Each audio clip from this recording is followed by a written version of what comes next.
Hello and welcome to Game Day from the UK, another Miami Heat UK pre-game stream with against tonight's opponents, which is Cleveland Cavaliers. I'm back today with my stream team, Sam, Danny, John. Sam, how are you, mate? I'm good, thanks. How about you? Yes, I'm very well, thank you. Very good. Danny, how are you? Good to be back, mate. Yes, very good to be back after a couple of games absence. Yeah, it's great to be back here. Yeah, John, are you all right, mate?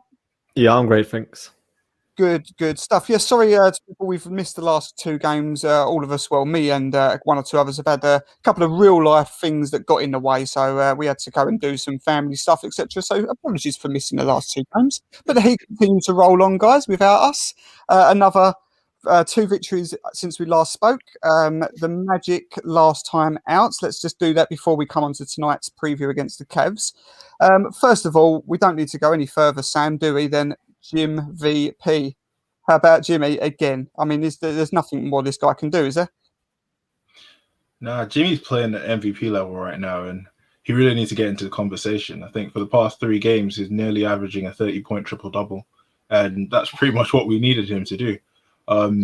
He's playing on both ends of the court fantastically. The team's currently the first-ranked defensive team in the NBA and over the last 15 games, and it just goes back to pretty much Eric Spoelstra as a coach. He's been a fundamentally solid defensive coach, and I feel this team has started to take on that sort of identity, and that's what we're missing in the past few weeks. So far so good, and I love seeing it. It's a February, March, and Heat doing what we need to get done. Playoffs soon, so hopefully we keep us on stride. Yeah, definitely. Yeah, you back with us, Danny? You dipped out there? Yeah, sorry, mate. Technical issue. All good. That's all right, mate. It's. I mean, do you know what I loved? One of my favourite moments of the game. In fact, it's probably my favourite moment of the game. John was just following on from Jimmy, beating Nikola Vucevic to the tip and then roaring afterwards about it. I mean, that was one of my favourite moments. You could just see that this guy is just loving his basketball at the moment, isn't he? Yeah, he just, like what Sam said, he just helps the team with the identity. What I liked in the game was when he was shouting at KZ, like, if a positioning just shows how much he cares for everyone and just tells people where to go. Because without him, everyone just like looks at each other, don't know where, and he'll tell you where you need to be. Just gives that energy. Yeah, definitely. Danny, Jeremy Taché on Twitter, I think summed it up perfectly, saying that if you're having an MVP conversation without Jimmy Butler in it, then you're not having an MVP conversation. He's absolutely spot on, isn't he? Yeah, definitely. Last year, he definitely was, that leader, and in the fourth quarter, we did rely on him, but it felt like, last year he sort of kind of took a while to figure the game out and things like that, and then it would really turn it on when it mattered. I think this season, because of the slow start, he's really had to ramp up early, and he's become, not only the emotional leader, but just a leader in all aspects. Like his stat line is just ridiculous since he's come back from COVID. So I don't know if he's gained some new superpowers or something from that, but he's playing out of his mind right now, and it's great to see. Absolutely. Quick follow-up question, Danny. People are saying that he's already a top 5 Miami Heat player in history. What are we thinking? Anyone jump in with this if you want before we leave Jimmy? That's very tough. It's a tough one. I think it's a bit of a stretch to put it. I think that's maybe at the moment. Maybe 6. Yeah, borderline. I'd say borderline. Yeah. But that's incredible, isn't it? Yeah. I mean, this is his second season. But this is, I honestly, again, I'll go back to, I've done a segment with Jeremy, and he said that he's never seen, well, he's not never seen, but when Jimmy Butler is off to when he's on the court, he says there's not so much of a noticeable difference as when you see Jimmy come onto the court. Like, it's a completely different basketball game when Jimmy Butler enters court. And he said the only other person since he's been following the Heat that he said that has had that effect is LeBron James. So that's the sort of company we're putting Jimmy Butler in. Just the most, it's just exceeded all expectations in my opinion, and long may it continue. Let's move on quickly before we come on to any other things. John, I come to you with this one. We've been seeing quite a bit of Chris Silver over Precious Achua recently. What are you making of this? Oh, honestly, don't know. Just maybe just trying to show other teams that here's Silva. He's a guy you can trade for, or Yeah, just trying something new as well. He's known for like experimenting stuff, just making weird changes. Like I trust Spo in making that decision to start or just put Silva in. I don't see a harm in that. Just get him more reps. I think it's I think it's more of a message to Precious than anything. I think because he was playing limited minutes regardless. Anyway, he was playing quite a small number of minutes before he's kind of been replaced by Silva and also KZ as well, which is interesting. But he kind of looked a bit lost those last couple of games. He made that really errant pass where he kind of just jumped up in the air and didn't know what to do with it. Yeah. And as well, I think it's just he's a rookie, so he's not the kind of rookie that Tyler was. He's not that sort of the go-to scorer kind of guy. He just relies on his athleticism a lot. So I think it's maybe just that he's just not quite prepared enough. So and Silva's been in the program a lot longer, so I think that has something to do with it as well. Yeah, and I think Chris Silva, I really enjoy his minutes because it's all energy, isn't it? There's no in between. It's just he's good off the glass. He's big. He's just full of, as I say, just full of energy. He's a burst of energy, so I actually enjoy his minutes. It's just we know what he's incredibly weak at, so he's a bit of a liability. But I actually really enjoy watching Chris Silva play.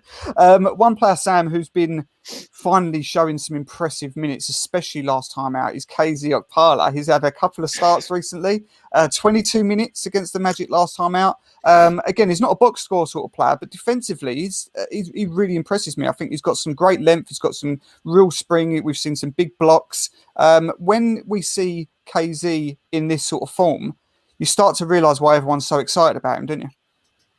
Yeah, I think KZ, there was a bit of issues at the start of the season where he wasn't getting much minutes, and I think he actually requested a trade or something.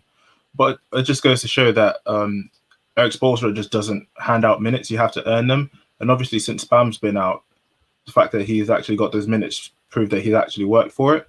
I was looking at some lineup data, and apparently KZ is actually in the one of the most played lineups since Bam's gone out. So in the last 3 games, so it's Jimmy Butler, Kelly Olynyk, Duncan Robinson, Kendrick Nunn, and KZ. They've played about 13 minutes a game, which is the most any other lineups received.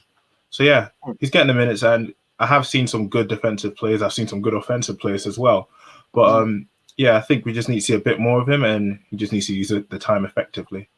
Yeah, absolutely. We've got something here from Grant saying the most important question that hasn't been asked is, will Dan stay awake for the full game? Yeah, I must admit, I've been letting the team down a bit recently. I've been, I think that I've been falling asleep at half time a few times, and then I made it for some of the later games during the stretch. I was all right all the way through, and then that really pissed me off last time out because it was an 11 p.m. game, a nice early start, and I fell asleep about 2 minutes into the third. So, Grant, I will do my best, mate. I will be up tonight, hopefully, from midnight throughout the duration.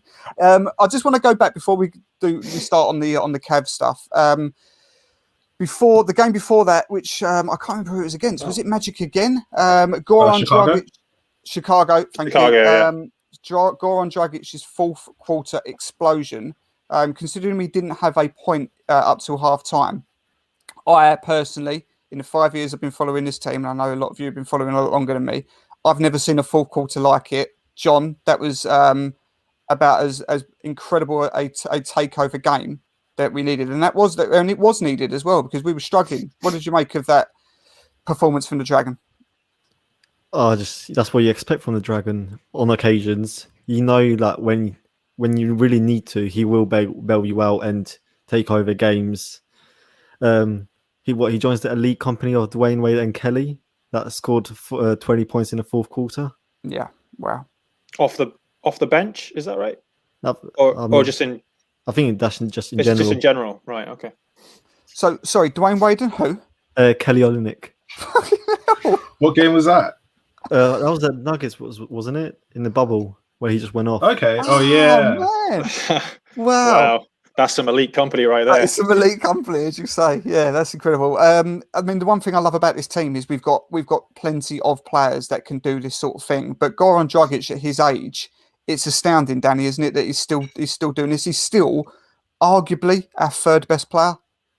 Oh, he is our third best player, I think. Mad. Yeah.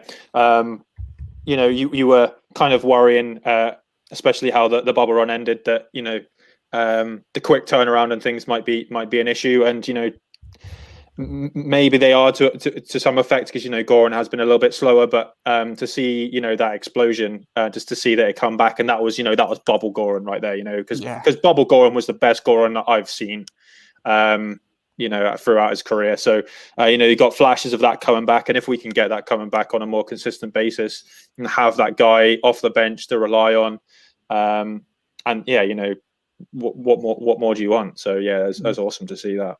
It was very special, and again another it made us, because of that, another W racked up. So right, let's just come on quickly to, since we've last spoken. We know the names. The names are the same. You know, we've had the PJ Tuckers and the Marcus Aldridge and so on. But it's come out. There's a bit more information about this since we last spoke, and that's that we're not willing to give up any assets. Correctly so, massively correctly so, in my opinion. But you have to, if you're going to get this sort of player, who's a useful player, you're going to have to dangle something, and that something appears to be Avery Bradley. So what we're hearing is that if we're going to go for somebody like Aldridge, Avery Bradley, Myers Leonard, Mo Harkless is likely to be the package that we were looking to be sending the other way. Now, on one note, that's 3 players at the moment that aren't playing, and you'll be getting an impactful player back. So I get it, but I was really, really excited, Sam, when we acquired Avery Bradley in the summer.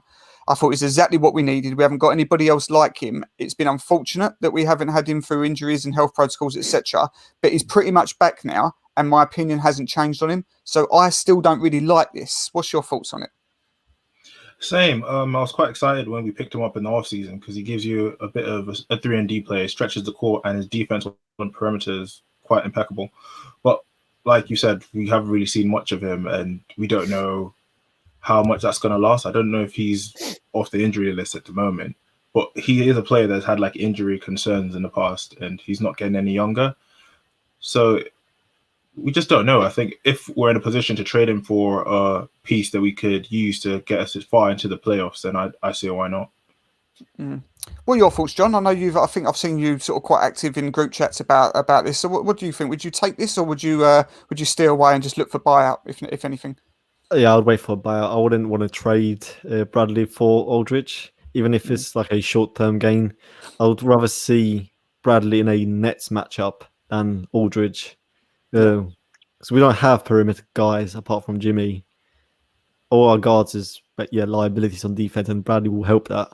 And I don't think it's fair to say that he's injury prone this season, because most of the times he was out was through COVID as well. Yeah, exactly. Yeah, that's a good point.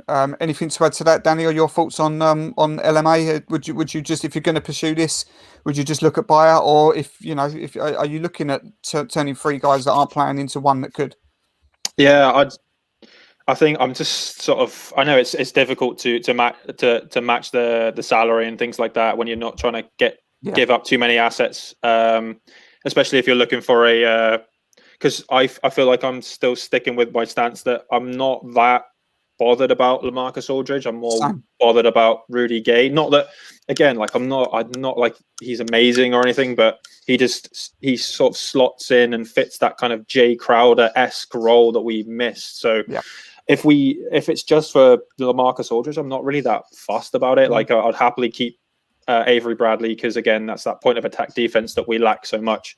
So if he can come back to full health, then great. That'd be great to have that. So yeah, I'm not massively into the Marcus Aldridge thing unless you can get a package including Rudy Gay. So yeah, that's my stance on it so far. I think I absolutely agree with that. Actually, let's very quickly go around, because PJ Tucker's been again mentioned. Looked like his future with Houston's done. If we're going to say that probably the most attractive 2 that we could be getting would be Tucker or Rudy Gay. Sam, which one would you go for? Oh, I go for Rudy Gay.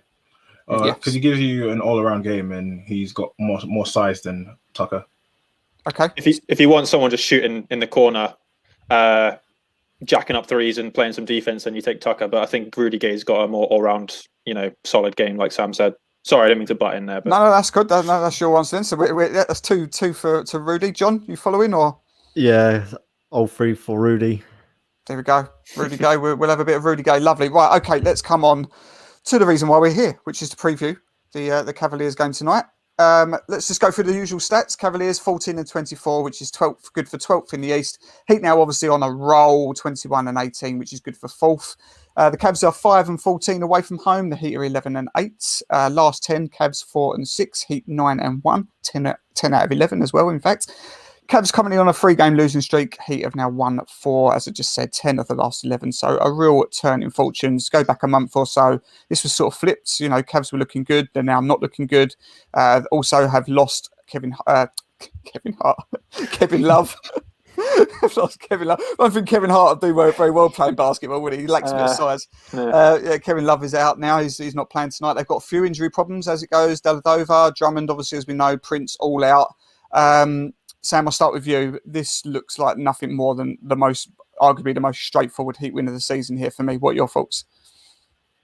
Yeah, I think it'd be a good win, an easy win for the Heat. I'm just looking at the kind of form we're in at the moment. So since we've come back from the All-Star break, surprisingly, well, to me, it's been surprising.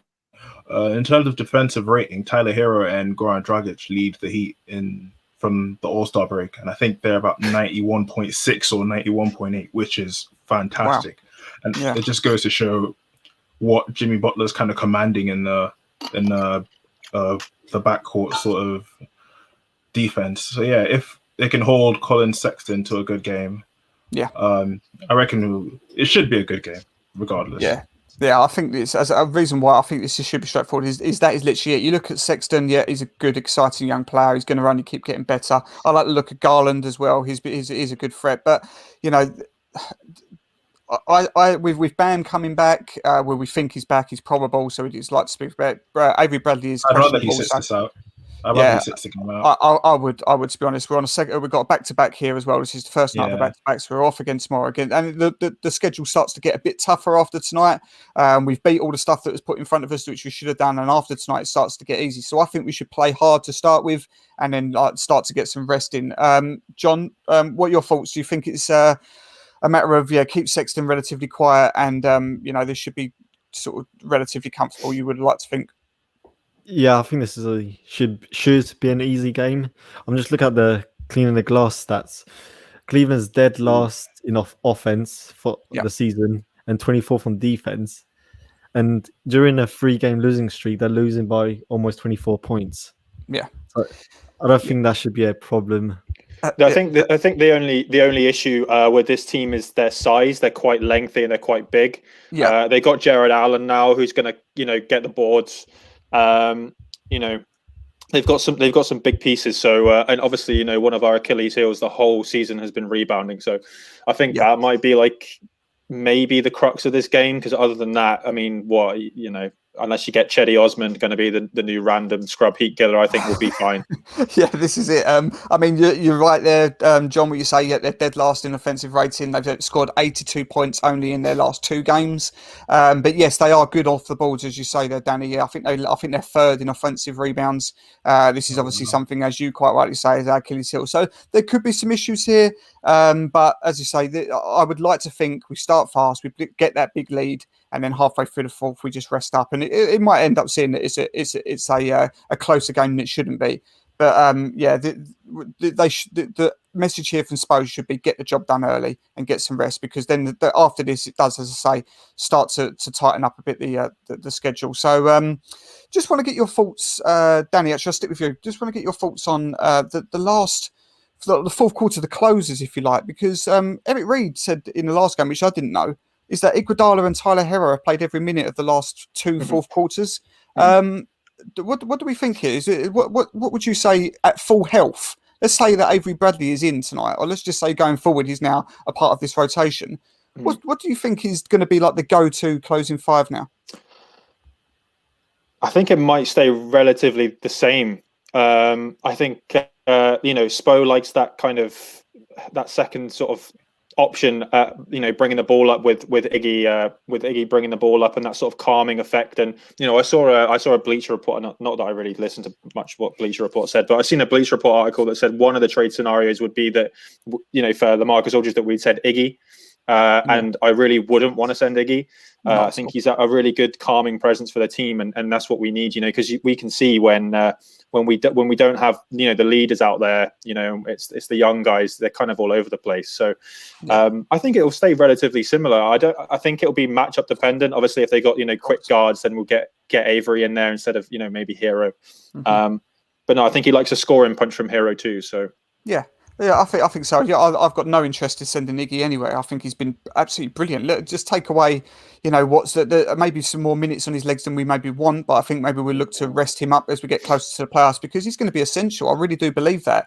If you look at, what we would maybe consider as the most effective closing five, which would be something like Dragic, Jimmy, Bam, Iggy, and Hero, they've only played 9 minutes together this season. That's amazing, I think. So there is some promise there. What are your thoughts, Sam? Anything different to that, or would you say same thing? Would you just trust Iggy to carry on doing what he's doing, and or you wouldn't want to see this moved on at the moment? Yeah, I'd trust Iggy to an extent. The only reason why I say to an extent is because we don't want him maxed up before the playoffs. Sorry, and giving him those loads of minutes, don't know how much that will affect his sort of fitness by the time we get to the playoffs. I mean, just looking at the last 2 games, and I just quickly looked at the stats, and I'm absolutely amazed. I think both Iggy and Tyler Hero are like 85.7 defensive rating in the fourth quarter of the last 2 games, which is fantastic. Yeah. So, and to be fair, I have seen quite a few good defensive sets in the last few games coming from Tyler Hero. So yeah. I get why Spoelstra would trust to put them in those sort of situations, but you just got to be careful with the minutes, especially with Iguodala. Yeah, definitely. Just mentioning Tyler Hero there, John, a little bit of a slump since he came back from injury. A couple of dud games there, no scoring impetus at all. But that changed on against Magic, a 22-point game. He looked wired in. He looks completely locked. So that's a great sign to see. Hopefully, we've got Tyler now back in rhythm, isn't it?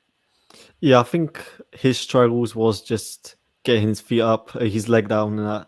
Just coming back from injuries. So he was out for like 3-4 games, and he had that. I think was it some leg problem that he had reoccurring stuff. So Yeah. I think that was bothering him. But I think just as the season continues, he will get more health, and we'll just see the old Tyler. Yeah. Again, I agree. Danny, Sam sort of mentioned it there about Bam. He wouldn't risk him tonight. We've got the back-to-back about to start. We should just get this done. There shouldn't be anything other than a comfortable win. Are you following this? If Bam's available, do you play him, or do you just say, look, sit it out one more night? I play him because if you're healthy, I play you. That's just my kind of thought process about it. Just I don't. What do I know? Right, I'm not Spo, but I don't think we should ever come into. Obviously, again, I'm not in the locker room here, so I don't know how they approach it. But I don't feel like you should approach any game that you're just going to give it. You're just going to win.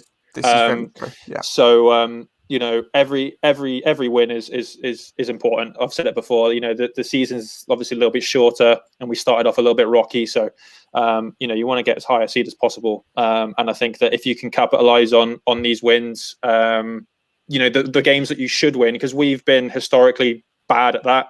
Not capitalizing on the ones that we should. So I say if he's healthy, he's probably going to want to play because he doesn't miss games. So he's probably going to want to be out there, and everyone's going to want to have him out there too. So yeah, I'd play him. Danny, that was very well put, because I've actually criticised this team for losing bad games that we should win, and yet here I am saying, don't worry about that. Have a night off, and guaranteed win. That is the most contradictory thing. So I'm really, really pleased that you put me in place there and say, no, if he's available, you fucking play the guy because he's an all-star. Just before we come into some predictions, as I said, after tonight, that should be a win. Grizzlies, Pacers, Suns, Trailblazers, Hornets. Gets a bit tougher. Do we see Justice Winslow? Is he? Yeah, Justice tomorrow Winslow? actually. Yeah, tomorrow. First time back. Yeah. Hey, nice. So yeah, it does start to get a bit tougher. So you'd like to think that this is the last game of the garbage, and I don't mean that as really bad respect, but as the teams that you really would have expected us to roll over. And to be fair to us, we have done. We've beaten what's in front of us well. So this is the last game where that wraps that up. After this, they will start to get a bit tighter. So yeah, it's going to be fun. It's going to be a good next couple of weeks. That gets even harder after that as well. We then start another West trip. Warriors, Lakers all come in again. So it's going to be a much better go. Before we come on to predictions, let me just give you this little nugget. The last time we played the Cleveland Cavaliers was on the 20th of February. Sorry, 24th of February last year. So over a calendar year. Oh, wow. Jesus. Any ideas what the score? Well, not what the score, but who won that game? Oh, Cavs. probably the Cavs. Cavs. 125, 119. Sorry to butt in. Yeah. Can we put that comment up there that Noel MT put up? Because I think that's we need to start that continuity. So yes, absolutely. Yeah, we've already blown anyone out of the season, even on the current hot streak. Play Bam. We need to start gelling and building some continuity. Yeah, that's a great shout. Very good. Yeah. So don't listen to me. Listen to the guys that know what they're talking about. And yeah, let's play Bam for solid minutes, get him up to scratch, and get this convincing dub underway. Right, let's go around the table then. I'll start. I think this should be pretty simple. With Bam plays or not, I think roll off, get off to a hot start. I'm saying Heat by 14 tonight. Sam? Heat by 12. Heat by 12. Okay, good. Yep, John? Low scoring game, Heat by 10. Yep, okay. No, I agree. I think this will be low scoring. I'll be surprised if we get anything more than early 90s for Cleveland. And again, it's not really our massive strength either. So I agree with that. I think, yeah, a low scoring game. But this is good so far, Danny. yeah, let's hope for a blowout. Let's go for a blowout and say, I don't know, win by 23. Ooh, I love it. 23. First time being optimistic like that. Yeah, man. Oh, yeah. You guys are a bad influence on me. I need to trust my judgment. Great stuff. Right, well, we're all agreed this should be a convincing win. So I look forward to joining on tomorrow when we're all down in the dumps because we somehow managed to fuck this up and lose to a Kevin Love-less Cleveland Cavaliers who are on a 3-game losing streak. No, it shouldn't be. Let's be optimistic. It should be a win. We're going to get the win. And we'll be back tomorrow. Hopefully, guys, if you're all good to come back, we'll be on tomorrow for a really exciting game. Looking forward to tomorrow's game against the Grizzlies. They're a really fun team, so I'm really looking forward to that game. Until then, you can see where everybody to follow everyone. Go follow my guys here, Sam, John, and Danny. We'll be back online with the in-game comms at the Miami Heat UK. Follow me along. I'll do my best not to fall asleep, and we'll hopefully pick up this dub. Please subscribe to the YouTube channel Miami Heat UK TV. We're almost at the 200 mark. As I said, once we're at that mark, just retweet my tweet about the Vice Fits competition and you'll be in for a free Vice Fits t-shirt if you're lucky. So until then, we'll see you tomorrow, guys. Let's go Heat.